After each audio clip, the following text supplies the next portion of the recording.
Hello everyone, this is Money Mom. Welcome to the channel. Something you guys don't know about me that I wanted to share with you guys is that I've really struggled for a long time over anxious thoughts and ruminating thoughts. Today, I want to tell you 6 positive things that I have done to really help that.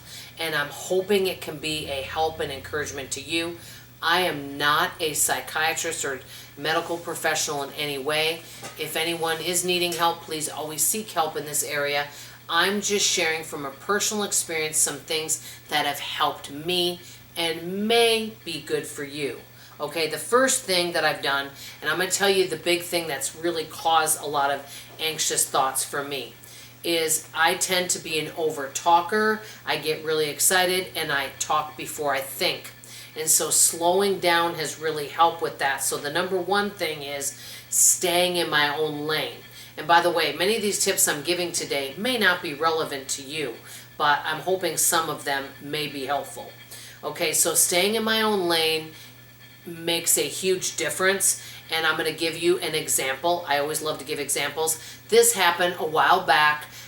There was somebody that I was working with, and they were sharing a negative experience about somebody that they were working with, and I had met that particular person, and they said, "Oh, have you met this person?" I said, "Oh, yeah." I said, "But they were working in a different area," so I said I didn't really speak to them that much, but I did not get into the discussion with them. I didn't talk to them about that person, and it doesn't matter even if I have an opinion about them. I just made light and moved on and did not get into a discussion or what I call gossip about someone that may potentially work with us, okay? So I stayed in my own lane, and this particular person told me that they had a negative experience and then shared it, and then that information got back to that person, and so you can see how these things would happen. So if I would have spoken about that person and it would have gotten back, that would have caused me to have anxious thoughts. I would have worried about it. So staying in my own lane makes a major difference,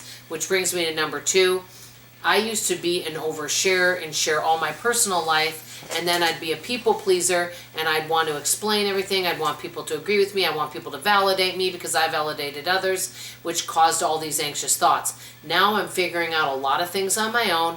Yes, a lot of people disagree with a lot of things I do. I disagree with a lot of things I do, but I'm really working on not oversharing and really figuring out things on my own rather than trying to seek validation from other people. That has also really helped me have a lot less anxious thoughts. And also and I didn't add this on here, but doing a morning prayer time also really helps with that.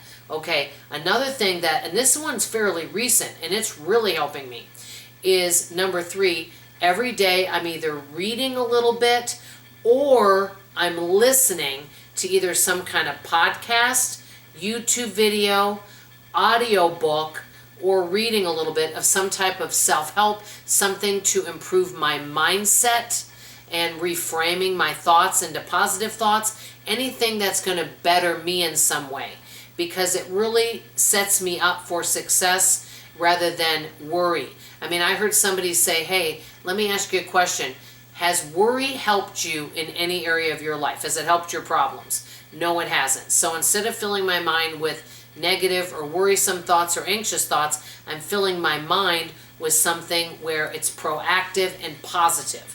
Okay, next one, number 4, not talking about my problems. Now, if I want to come up with a solution for them and I say, "Hey, I've got a problem, I have some choices here, what is your take on it?" That's a little different. But if I'm venting about things I can't control, which many times a lot of problems people talk about are things that they may not have control over. Now, we can control a lot of things, our budget, our weight, a lot of stuff, but some things we don't have control over, and those are the things that I think cause people a lot of anxiety, a lot of stress, and a lot of worry. So basically, not talking and ruminating about the same problems and draining other people. Okay, number 5, at the beginning and end of the day, I set intentions for the day and say, "Hey, how can I start my day off in a good way? And, what intentions do I have?" At the end of the day, look at what worked and what didn't work and how I can improve the next day.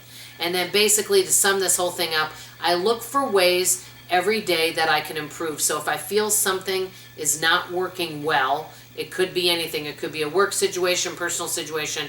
I ask myself, what small little thing that I can do that won't take up a lot of time, that I can do right now to improve that situation? What little thing can I do? So these are the things I'm doing right now that have relieved the anxiety somewhat and have really helped me, because it helps me have a better, more positive mindset. If you ever struggle with anxious thoughts and you have some helpful tips, I sure would love to hear about them in the comments below. That's all I have to say for now. Love you, appreciate you, and I sure hope to see you on tomorrow morning's video. Bye, everybody.